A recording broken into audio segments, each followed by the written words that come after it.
In today's video, I'm going to show you how to add a PDF in Brevo email. This is useful when you want to share guides, invoices, brochures, or any important documents with your audience. To begin, log in to your Brevo account and go to the dashboard. From there, click on the Marketing option, which is where you manage your email campaigns. You can either create a new campaign or open an existing one depending on what you want to work on. If you're creating a new campaign, follow the setup steps until you reach the campaign editor. If you already have a campaign, simply open it to access its settings. Once the campaign is open, look for the Additional Settings area and click on Edit Settings to continue.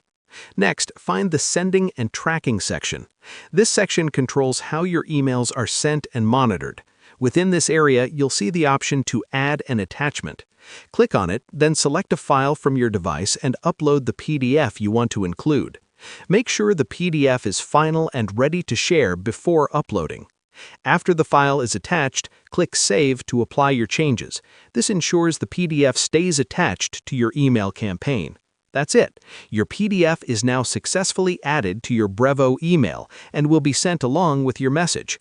This is a simple way to add more value to your emails and share important information with your audience. Thanks for watching, and happy emailing!